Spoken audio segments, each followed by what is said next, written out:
suggest that we proceed with the sessions on the program. And as my colleague Günter mentioned, we do have a list of esteemed speakers for this morning and this afternoon. I would like first to give the floor to our keynote speaker, and that's Mr. Günter Povoden, who a little bit about him and his background. So he's trained in chemical engineering, and his background is in military as the head of the section chemistry at the CBRN Defense Center of the Austrian Armed Forces. His areas of expertise include CBRN security, counter-explosives, risk and vulnerability assessment, and CBRN incident management. He's a guest lecturer at different universities and also at the NATO Joint CBRN Defense Center of Excellence based in the Czech Republic. And he's addressing this meeting in his capacity as an on-site technical expert with the EU CBRN Centers of Excellence initiative, where he's providing on-site assistance to the regional secretariats of North Africa, Sahel, and the Middle East. So, Günter, thank you very much for joining us this morning, and over to you, please. Thank you, Tatiana, for the introduction. It is a real pleasure here to contribute to this conference. My topic is giving an overview of CBRN terrorist threats. And this is what I would like to talk about, mainly also understanding a little bit how a CBRN attack takes place or what is needed to conduct such an attack. Then I will talk about some changes in the recent years related to CBRN terrorism and give a lot of examples of the past, but also more current and actual examples.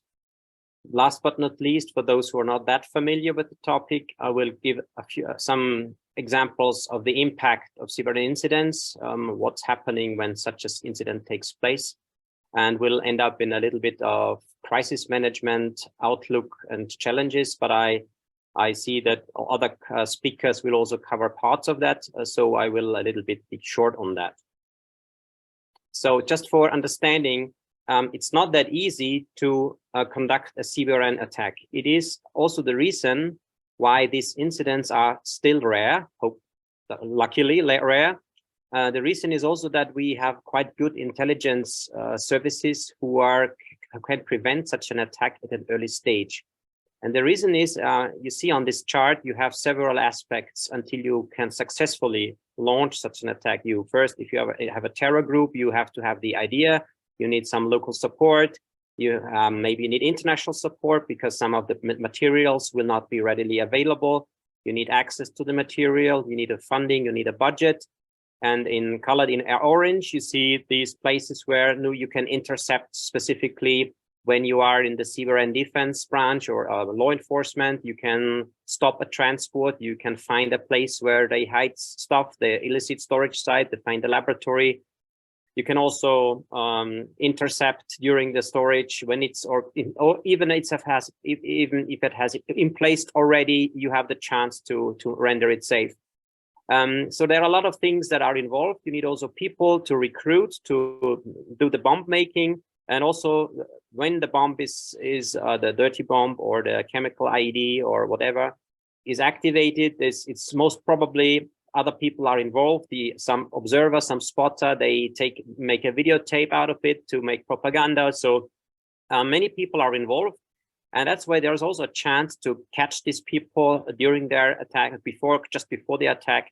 And that happened already several times that we were successfully intercepting such an attack. You see, it's not that easy, and that is also one of the reasons why you cannot find so easily these attacks, fortunately. The network, as I said, is you have to have a concept. You need to know about your substance a little bit, that you know what to use, how to get it. So the modus operandi of not all the terrorists are in that way that they will really use that. They have not the capability. But recently we have seen that some terror groups already have obtained this capability. You need also the dissemination equipment. We have seen in the Middle East, it helps a lot that you have military equipment, which you can just misuse. You empty it or you replace the explosive payload and put the chemicals inside. But also a little bit of meteorological knowledge would be good. Also, handling the material is challenging because if you have highly toxic chemicals, you need to protect yourself and all the other things around that. So you see, this is not an easy task, and that's why luckily we could intercept it. But of course, terrorists learn and they get better and they get more creative sometimes. And that's why we should also be ready, always be ready for surprises. And related to the terrorist capabilities, I have divided a little bit the different levels of sophistication. Let's say the low-level terrorists will just has, let's say, easily available chemicals like toxic industrial chemicals. You may be well aware that many chemicals are easily available. You can just buy them, such as chlorine. You can also easily steal them. And most probably also hoaxes may be used, which means simulating that you have used a chemical like a white powder, or you use just an irritant, and an irritant together with an explosive would create also a lot of mess, because everybody would think of a real chemical attack. In fact, it's maybe just pepper spray. And this combination can also create a lot of panic. And as we know, panic can kill more people than maybe the agent itself, as we have seen now in South Korea or in other places where the stampede of people killed so many people without any reason, in fact, just panic. They may also use simple equipment for delivery, maybe small unmanned aerial vehicles. When it comes to a medium level technology, we may already expect some basic knowledge to produce some chemical warfare agents or to get access to radiologicals. And then I would expect crude chemical warfare agents, just as ISIS was using it in Iraq, which is what we saw, small sulfur mustard. Also, toxins are easy to extract. Then you can expect also more sophisticated CBRN improvised explosive devices. This is IEDs. If somebody doesn't know what that means, it's improvised explosive devices. Also crude biologicals like anthrax, also military ammunition. And when we talk about high-level technology, potentially state-sponsored terror groups, you can actually expect everything. And I would not leave it to just terror groups. There are assassinations going on at international level using any kind of even unknown chemicals, or you don't know if they were biologicals, sick persons, high-level politicians, dissidents, and so on and so forth. So I would not just say CBRN terrorism. I would say as malicious acts using CBRN materials. That includes individual assassinations, organized crime, or of course terrorism. The current capabilities are also relying a lot of more and more on unmanned aerial systems, and they have been used already successfully also, as you may know, to attack critical infrastructure in Saudi Arabia, and also in the current war that's going on. UAVs play a major role, and also terrorists use them not only for placing their explosives, but also for reconnaissance purposes to identify weaknesses in infrastructure or vulnerabilities, and then use them accordingly. And it's just easy to just replace these payloads with a certain type of agent. That could be a radiological agent, that could be, because you can also, of course, use powdered or whatever you can use in a liquid form, you can spray it. Anyway, it's easy to adapt ammunition, as you can see here from old photos on top.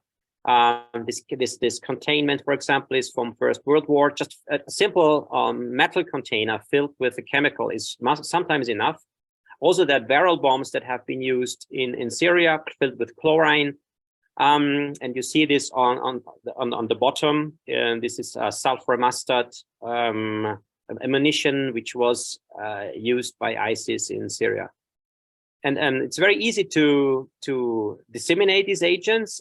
It's with explosives. You can have a sprayer. You can use anything with gas related. So a gas like chlorine is easy to disseminate. Spraying devices, or also binary components. Binary components are especially interesting because you just mix two substances and you create the toxic agent quite easily, like cyanide and an acid, or chlorate plus an acid. So it's easily manageable to mix those together. I will give an example later on this again. And if you mount such a spraying device, for example, on a UAV, this is something we simulated for a counter UAV exercise in Austria. Just put on sprayers remotely activated on a drone is not just a difficult task. And just think about it, you have not only one drones, but various drones, and in a higher category, like you see here agricultural drones which can carry up to 20 liters. I know that there are even bigger containments available, but think about a few of them having 20 liters, flying above a soccer field with 20,000 people. You can well imagine what you can create then.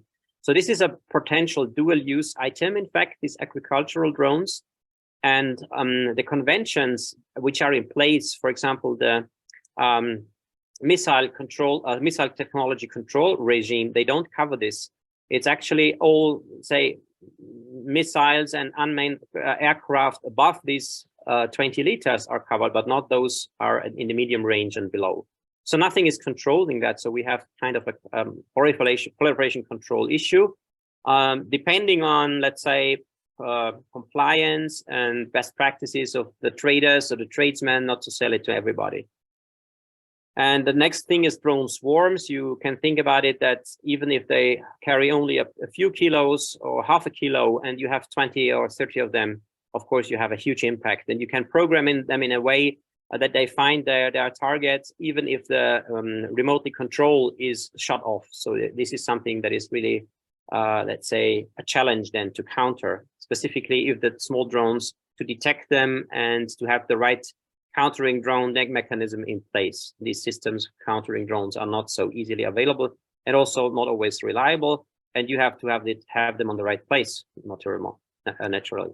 So we have also some other issues like unmanned ground systems, which also exist. We're having a huge potential. Going back to agriculture, you have many of them have 500-liter tanks or even more, filled with a proper chemical inside. Of course, you can do a lot of harm.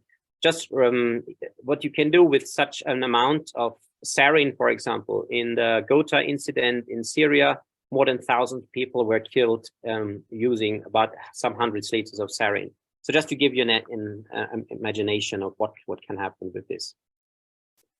Here also some other pictures. You see some robotic autonomous driven vehicles, which is also possible.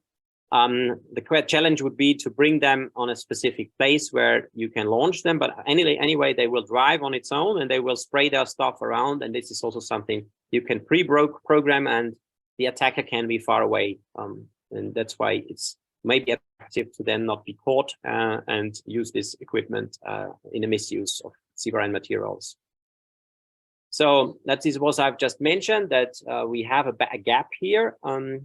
Coming back again, how we can control such systems with delivery systems, specifically related to drones. The missile technology control regime was actually not planned to also cover drones. At this time, it was about missiles, not about drones. But as a drone, if you may say, okay, it has a certain characteristics. Some countries tend to, yes, we can say drones may be covered by this convention, but even if they're covered, if the payload is about 20 liters, they are not covered. So you can look at in the annex, in the technological annex. This is not the case. It has to be greater than 20 liters, bigger than 20 liters, then it's fine. Then it could be covered. In addition, we have other advances in technology, which helps to produce chemical agents or biological containments. For example, reactors can be produced with additive manufacturing, 3D printing. You can, in the meantime, it's not only one type of polymer you can use metal powders, you can use highly resistant and resistant polymers, which means you can produce containers which are quite corrosive resistant.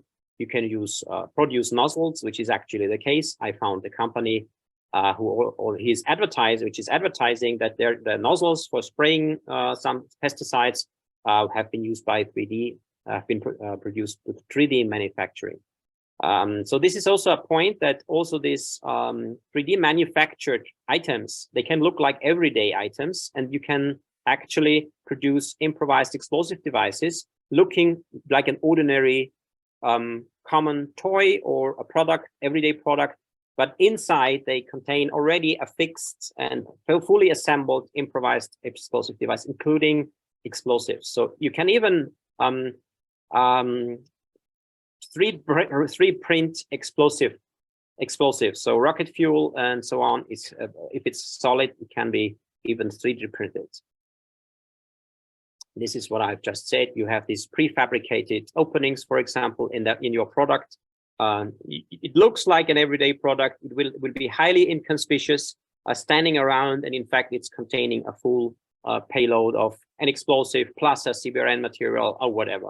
And this is something is also new for also our explosive ordnance disposal community, but also maybe for customs and for others, that they may expect some surprises, like similar like drugs. Drugs can be hidden also anywhere, and also the drug delivery will be improved if you have 3D printed containments which are really inconspicuous, and you can also hide drugs inside the same thing.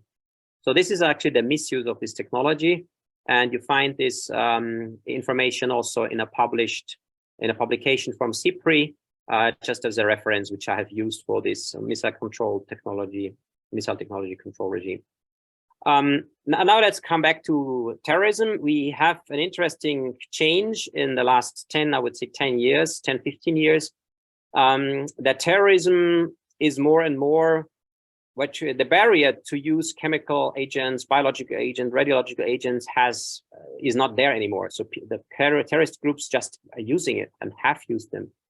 And this is something which I've also discussed with colleagues and so on. Even in the Ukraine now, you see, everybody expected that chemical agents may be used from any side. Mostly Russia was expected, yeah, they will use chemical agents. And also they blamed Ukraine to use biological agents. So it seems to be normal. That was quite stunning, because normally you think, oh, we have this convention, everything is forbidden, everything is prohibited. We have destroyed all the chemical stockpiles next year. Fine, but in fact, nothing has changed. So you see, it's still, even if the conventions are strong and in place, the mindset has changed, that you expect now terrorists using it. You expect even state parties using it. Even have both Ukraine and Russia both have ratified the Chemical Weapons Convention. Still, the people believe, well, they will use it. So you see that mindset has changed. What also has changed, that more and more scientists are recruited. Some of them have been killed already, that bomb makers from ISIS, for example, but still they are active in that matter. The lone wolves get also all this information from the internet, which is available. This is what I would also call a misuse of CBRN information, because they're out there not only for information purposes. Some really take it and use it and misuse it and produce that toxin according to a YouTube video or a document they have found in the internet. What we also have, that we have mixed attacks. Not only small arms fire and chemical agents can be expected, but also improvised explosive devices, and mostly it's not only one. We have cyber warfare assets that you say, for example, you let collapse the camera surveillance systems of a building, then you attack the building, and then you release something, they cut off electricity as well. So all these hybrid attacks are, of course, very, very efficient. And if a terror group is highly capable of doing that, they will have good, at the moment, a lot of tools. The toolbox has increased to do this kind of hybrid warfare. Yeah. So the plausibility of CBRN terrorism, as I've said, it's still unlikely because of good prevention measures. But when we can expect them, biological and chemical weapons are quite realistic, because they're just accessible. And even if you just threaten people, yeah, for example, we have produced a biological which is much more toxic, much more contagious and much more dangerous than COVID-19. Looking at about the vulnerability of the society of this new virus, also as General Director of the United Nations has said, this will be maybe an incentive, a motivation for terrorists to go to the biological terrorism, because they see what damage they can do. In addition, toxic industrial chemicals such as chlorine are also widely available, and the technology can be quite simple. So for dissemination, a spraying device, or even just a containment. In the subway of Tokyo, for example, in this sarin terror attack, they had just simple plastic bags, and they just put holes in it with an umbrella, and that was it. So it was very simple. Of course, that the impact was less than if it would have been a spraying device, but still, you had thousands of victims and many people killed. And in addition, chemical or biological or radiologicals will attract worldwide attention because that's something unusual. And if you want to obtain this attention, that could be a motivation for this. And that brings me to some history of CBRN terrorism. I've just mentioned the Tokyo incident, 1995, but also Matsumoto, where sarin has been used. This incident is not that well known, so I quickly describe it. It was the same Aum Shinriko sect who was conducting it. And actually it was not a real terror attack. It was a deliberate attack on 3 judges who were about to decide negatively on a trial involving a real estate issue from Aum Shinriko. And they wanted to kill these 3 living in a living area. And they took a van and a heating plate and a dripping device and dripped sarin on that heating plate, and the fan was disseminating the agent into this living area. Dozens of people were killed, but not the judges intended. And this incident was not really recognized in the first place as a terror attack or any kind of crime, because they thought it was an accident from a neighboring pesticides plant, just to explain quickly what this was. So then we had chlorine incidents in the past already. I come to the Syrian situation later on. Between 2005 and 2007 already, chlorine has been used in Iraq, for example. Also, we had various ricin cases, which is quite popular, as it seems, as a toxin. This very rare polonium assassination, 1978. You remember this, probably, that Litvinenko has been killed drinking his tea containing polonium, which is a highly interesting case, because why polonium, you may ask, because it's very expensive and maybe other easier ways to use. Then we had been some incidents with dirty bombs in Russia and Chechnya. One of them in the Moscow park was quite operational, so it really contained a cesium. Then we had salmonella attacks in the USA in 1984, an election which should have been influenced with that. Anthrax attacks in the US in the framework of aftermath of 9/11, and things like this quite long ago. More recent was this incident, but because it shows very well how Al-Qaeda is, sorry for the spelling, Al-Qaeda, that is the German way to spell it. It was from Al-Qaeda, a laboratory in Iraq, where they manufactured chemical agents, also sarin and sulfur, including sarin and sulfur mustard. And due to intelligence information, they could grab these people and arrest these people, plus all the equipment that is for the production. But you see, 2013 was also the time when the conflict in Syria just came to its climax when connected with chemical agents. And this is something to be considered, that terror groups like Al-Qaeda had access, had knowledge, and this knowledge, of course, is expected that it was shared.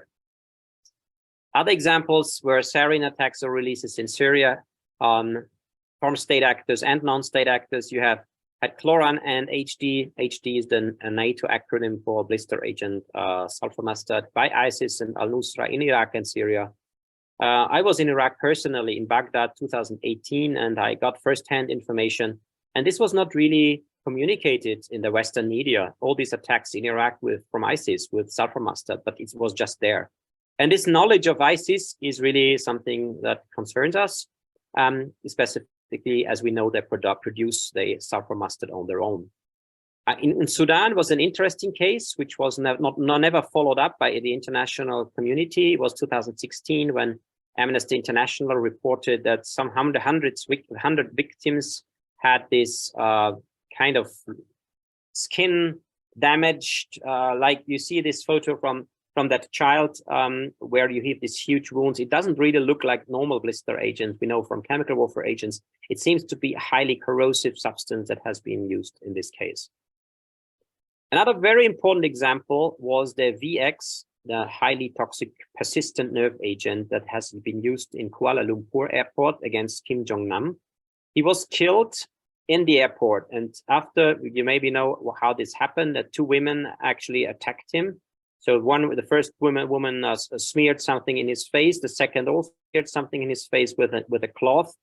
The women, they obviously wash their hands quickly because, and that was an interesting situation because obviously they used a binary VX agent that was reacting to VX on the face of Kim Jong-nam, and it killed him some 15 or 20 minutes later. And this brings us to another issue that internationally, even the chemical agents are banned. Nerve agents for assassination of individuals, like the Novichoks in Salisbury in the UK or in Germany, or in Russia, in this case, Russia and Germany, where he was treated, Navalny.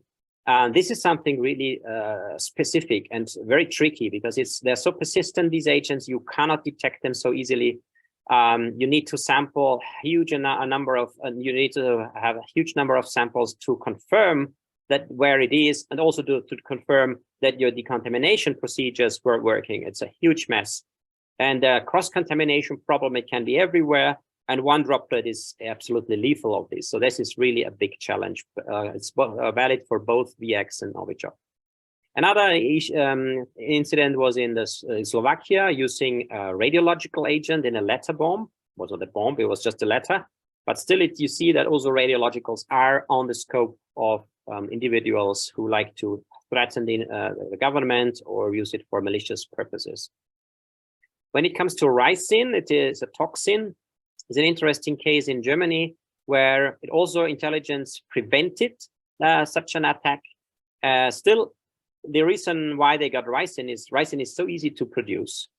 And the plants you can grow on their own. And this is something you have to really consider, that some toxins are really readily available. Something recently was the IED in the improvised explosive device with chlorine in Jakarta, where we also see this problem of international terrorism, that they have maybe this knowledge from others and they take it now back home. This foreign terrorist fighter issue is an issue.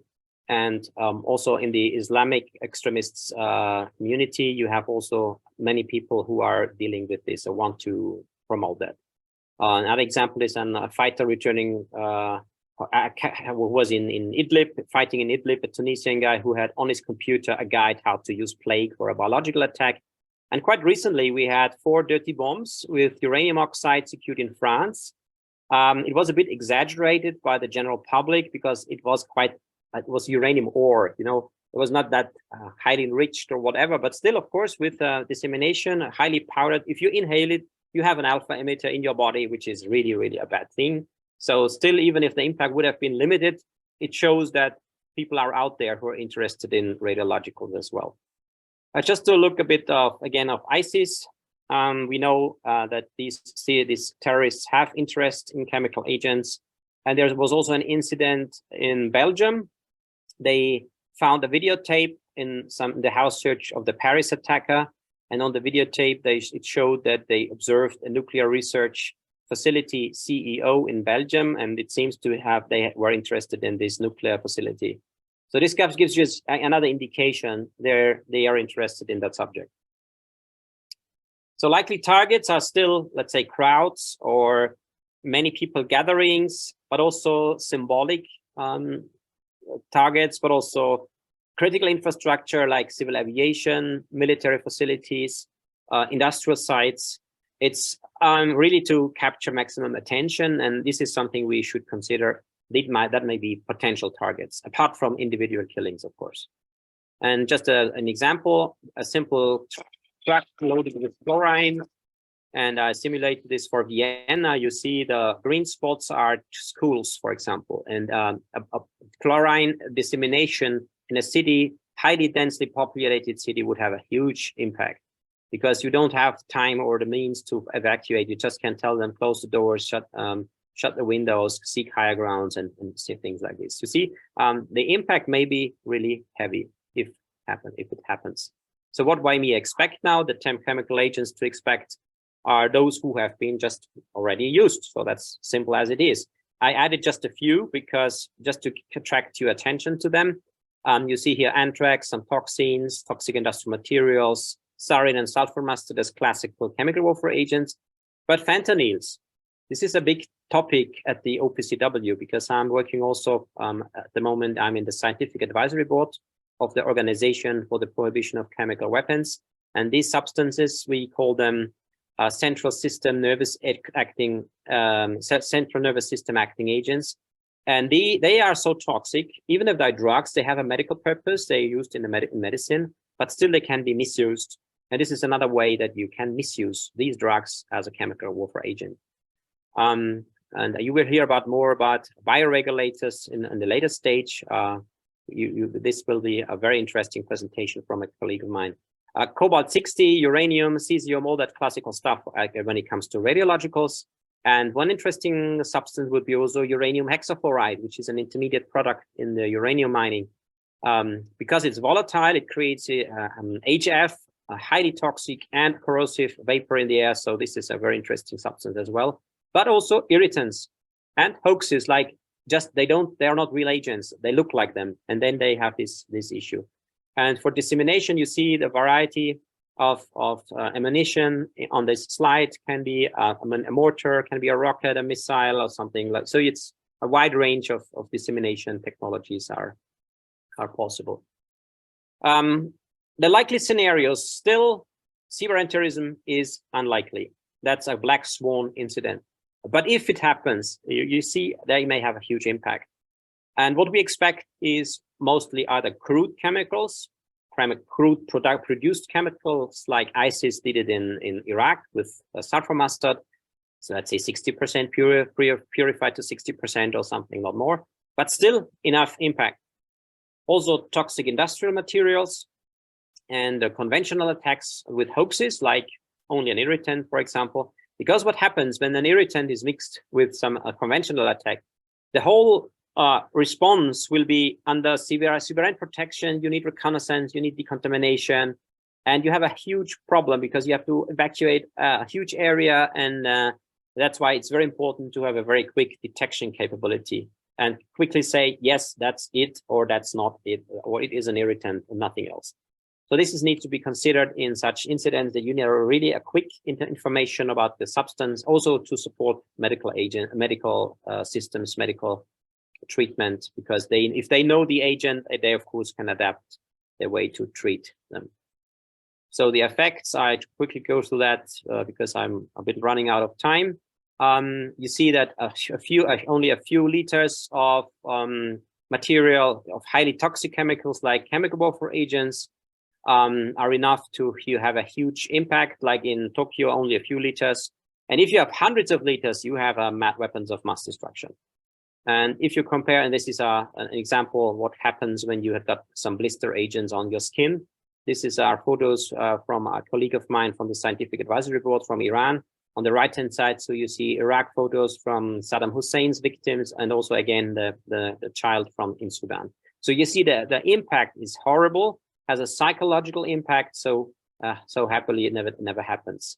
But you don't need only chemical warfare agents. I just give you an example that this chlorine incident in Aqaba in Jordan this year, this cloud of chlorine, not public, there were not many people. It was in the port area, but still, and a similar explosion in a populated area, of course, would have killed much more people. Just to give an example of what chlorine can do, this incident caused 13 killed people and more than 250 were injured.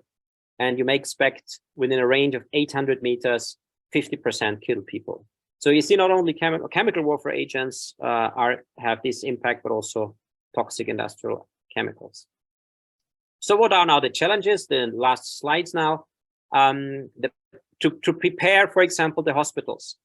They don't expect such incidents. As I've said, it's a rare incident. It's a black swan incident. So where they don't have these antidotes stored. And maybe you're aware that the European Union has started a program to create storage capacities, and that includes also antidotes. So these are centers above Europe, distributed around Europe, to guarantee in case of such an attack that you have these antidotes available, because it's not expected that every hospital cannot have it. It doesn't make any sense. Limited shelf life and costly and everything. So the challenges are also in combination with other things, like if you have a breakdown of electricity, or you have cross-contamination issues of in case of highly persistent chemicals. You have to sample all over the place. You have you never know what is contaminated and what not. So this is a very difficult task, which means the estimation of the release is an important factor, and evacuation in practice doesn't really work often.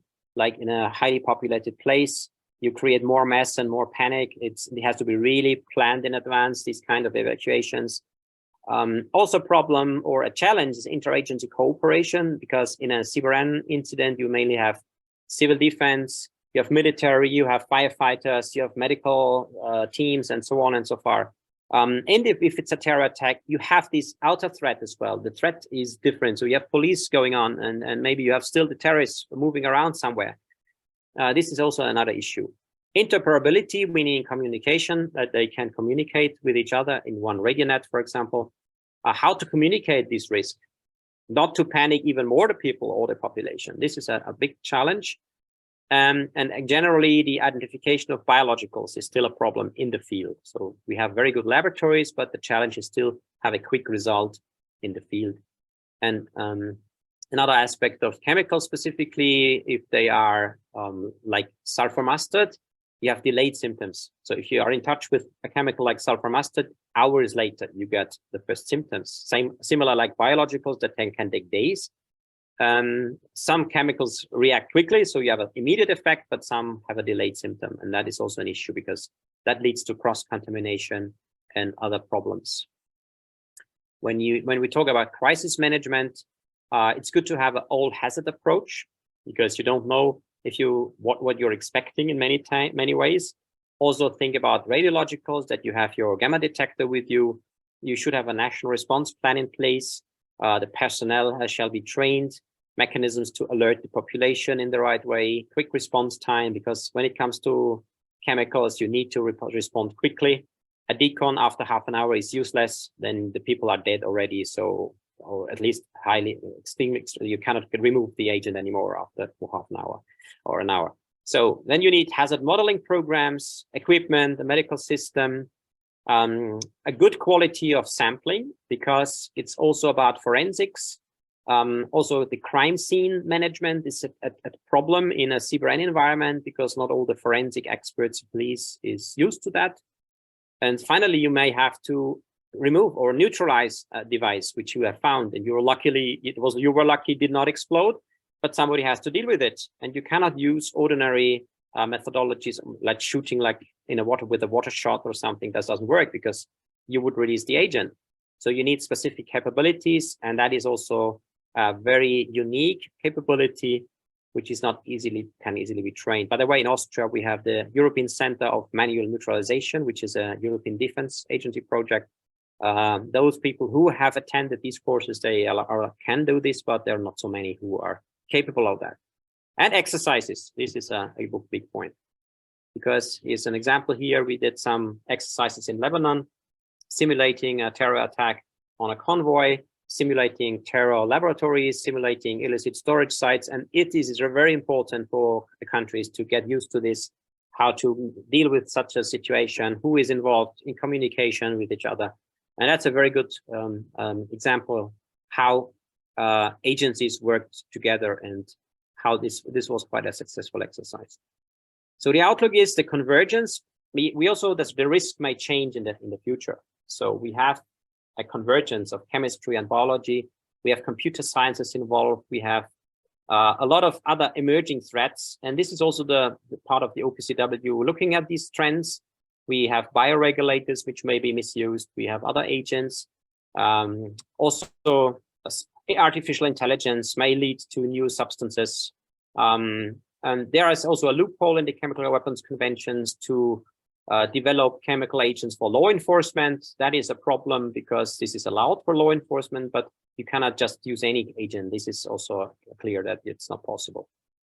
So all these technologies may lead to additional threats and trends. And other trends are there, that you can rent a reactor and nobody cares what you do inside. So you see there's a lot of issues still going on. And having all these issues under control needs some really work to behind it, that you have a staff CBRN experts looking at this, a community for proliferation control looking at this. And this is fortunately happening, and this is the good thing. So last slides, just to summarize, CBRN terrorism is not a fiction, but still it's low probable. However, the capability of terrorist groups have increased over time. And that's why CBRN intelligence and explosive ordnance disposal of this is crucial. And also forensic capabilities, profiling is very important. Also, the nuclear threat is still alive, don't forget, but we heard something about Ukraine today, so I don't want to go deep into that. Why this is a problem for talking about mini nukes and how the probability may have increased that these are used. And that attacks with chemical weapons still happening, we know it, with sarin, chlorine, sulfur mustard in Syria, in Sudan, in Iraq. And also you have these Novichoks and other incidents of individual assassinations. We also know that Daesh had access to chemical warfare agents. Islamic State has knowledge how to produce sulfur mustard. We have new technologies like drones, unmanned systems, and so on and so far. We have toxic industrial materials which are available. And well, we have to say that this new technologies doesn't make our life easier, but you may say that, okay, before they are used from terrorists, that they take some time because only scientists may have access to this, but that might change quickly. Some technologies may be then easily available. But the good thing is that also the capability to counter CBRN terrorism is improving. So we have also this conference, also your project, all these projects from the EU and from other institutions. This is really a big benefit that we are on the way to improve our capabilities to be prepared, to prevent, but also to increase our resilience in case of an attack. And with this, I want to end my presentation. It was a pleasure to be here. If you see, this are my contact data. If you're interested in more information or to have questions which are beyond what you can ask now. Thank you very much. Thank you so much for the very interesting and detailed presentation.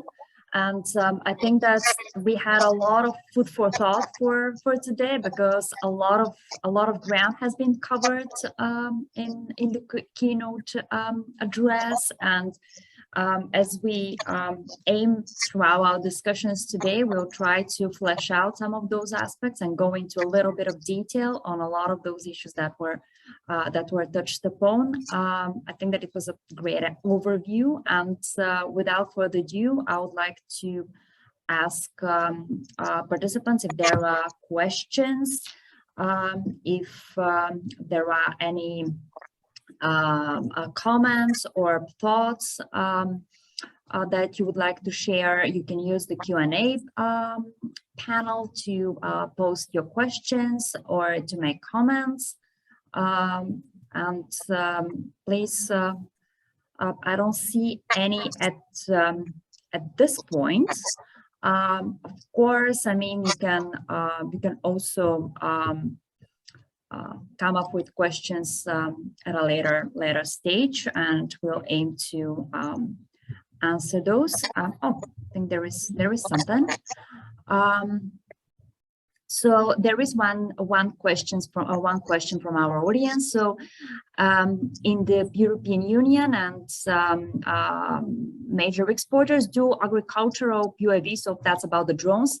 So do agricultural UAVs and unmanned ground vehicles fall under the dual use item export control regime, or is there a specific exporting regime that covers them? As you did mention the missile control regime, but what about the dual use? I did not find any regime which covers this equipment, to be honest. I said the missile technology control regime covers, they say, complete systems when they have exceeding a payload of these 20 liters, specifically thinking of CBRN agents. But these 15 liters, 10 liters, I didn't find any convention which is covering this, in fact. So proliferation control does not really happen. I think also the awareness is not right there. And also they don't want to, let's say the agricultural industry is huge. So this is something maybe with the same issue like chlorine. You cannot control chlorine or in the way of the Chemical Weapons Convention. because it's so widely used. And the same with agricultural things. Everybody using on his feet a trailer with, I mean, you don't know, I mean, millions of farmers worldwide have this equipment actually. So this is not so easy to gain, but it's a typical dual use issue. And in fact, these trailers have been used also from the military, in fact, to use disseminating chemical agents in the past. That was part of their stockpiles, having these sprayers on trailers, which are quite similar to these pesticides. But from the pesticide side, you try to reduce the collateral damage you have. That you really you're focusing your nozzles really on your field. But of course, you can design the nozzles in the other way, that they have an extreme better dissemination, which you don't want for the real world. So these are some misuses that are also possible. Just with a nozzle design, you can make a lot of more harm than you could do with normal pesticide spraying trailers. But now I don't think there is any kind of control regime. Thank you so much for this. And so there is another question from the Q&A. So that regards the panic, and it's a very interesting question. So what level would panic fit under when we're thinking about the terrorism threat or the agents of terrorism? So how would panic would be classified under the sort of the terrorism threat, please? That's how I understand it. The question is, for the levels of agents of terrorism, what level would panic fit under? What level of panic, you mean? Yes. Well, there would be, I think it would be huge, because let's say this example, you smell something and you have an irritation of your eyes, your lung starts getting, you start coughing, you think, or you know, or you believe a chemical agent has been sprayed, and you're in a crowd somewhere and you want to escape out of a building, for example. You can imagine what happens then.